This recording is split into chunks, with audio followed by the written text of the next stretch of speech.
Shelby Road, Pastor Steve here.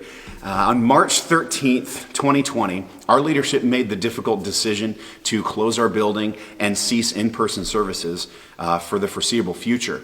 And since then, we have been online only.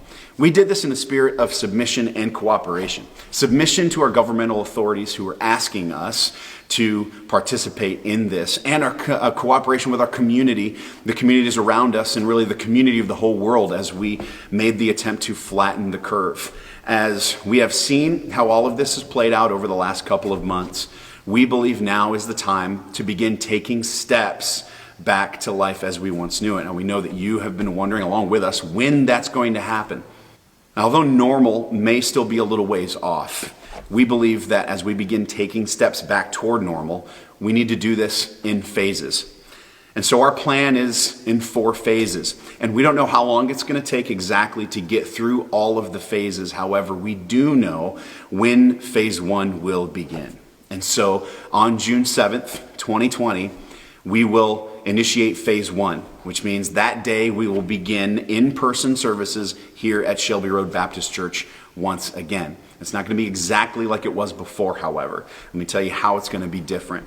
We are going to have 2 services, one at 9 o'clock and one at 11 o'clock, and they will be socially distanced services, meaning that we'll be operating at 25% of our auditorium's capacity. So there will be a max capacity of 250 people per service. And we will ask everyone to RSVP to which service they plan to attend in order to make sure that we can keep these numbers below that line. And we can maintain social distancing practices as we meet together.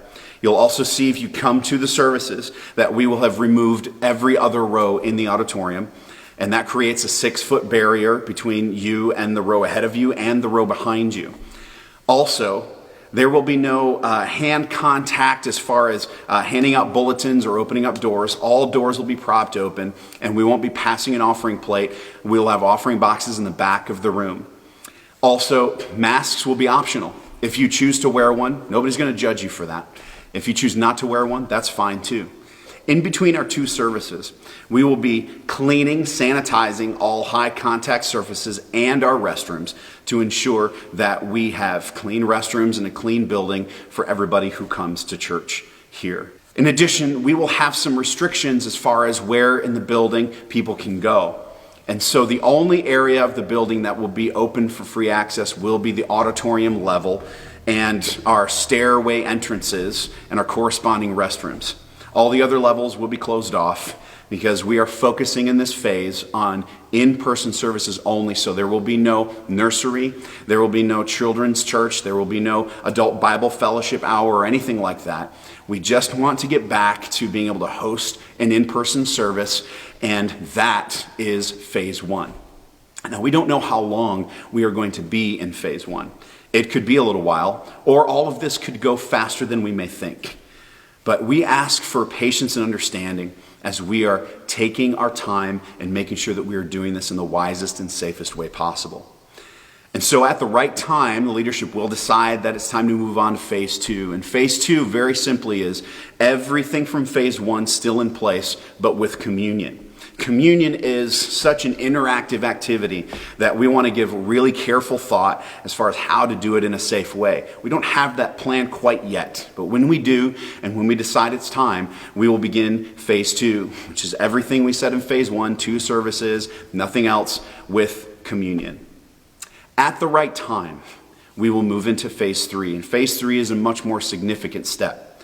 We will continue to meet in 2 services, and the times may be adjusted because we are going to also open up our adult Bible fellowship hour, our nursery, our Sunday school, our children's church, all of those areas.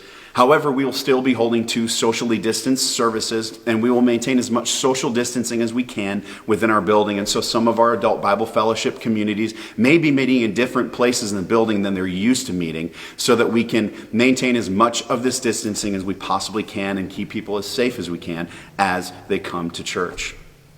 Phase 4 is all restrictions lifted, all social distancing measures lifted as well. That is life back to normal. And we don't know when exactly that's going to be. However, We believe that these steps are the best way to responsibly and safely get back to meeting together. Now, we know that many of you are excited about the prospect of coming back and meeting together. We're excited about it too. However, we also know that there may be many of you who are hesitant and maybe a little fearful about re-engaging the community. That is okay. And so we will be live streaming all of our services online, both to Facebook Live and to YouTube, to ensure that anyone who doesn't want to step into meeting in person quite yet, who isn't ready to, or maybe it's not wise for them to take the health risk, you can attend at home. And we will be doing this for the foreseeable future. So we have options for everybody in this plan. We're asking that you help us here. And I've got a few ways that you can help us as we bring this plan to fruition. And here's the first way that you can help us. Be positive. We know that nobody likes to wait. We know that nobody likes restrictions. But the reality of the situation that we're in means that we are taking these things on because it's the wisest way possible. And so help us out by being positive. Talk positive about this. Make sure that we are staying unified as we go through this journey together. And if we do this, we will get to the other side of this stronger than we were before. So be positive. Here's the second step that we can take together. Don't judge.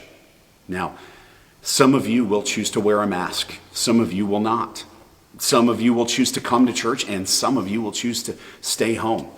We will make different decisions based on what we think is best for our families and for our well-being, and all of those choices are okay. And so when you encounter people who are making a different choice than the one that you would make, don't judge. Don't judge their choice. Let's be supportive of one another and know that we can be unified as the body of Christ, even as we make different decisions surrounding all of this craziness that we've been in for the last couple of months. Let's make sure that we are not judging each other. So be positive, don't judge, and here's the third thing. Let's give grace. No doubt we have heard and seen different people in our community posting or saying things that are offensive to us or are different than what we would think. Let's give grace. Even as our leadership, we're telling you, we're wading in waters we've never been in before. So we're saying to you also, give grace. We're trying to do this in the best way possible, just like you are. So let's give grace to everybody, everyone that we encounter as we begin meeting together again. If we do these things, we believe that we can have an incredibly positive experience as we begin to emerge back into life as we know it. Guys, we are so excited to see all of you again. And so plan on this, okay? This coming weekend, we will release the RSVP information for the 9 o'clock and 11 o'clock services on June 7th, 2020. And when we release that information, make sure you go in and reserve your spot to make sure that you are here when we get back to meeting in person. We can't wait to see you all together here again.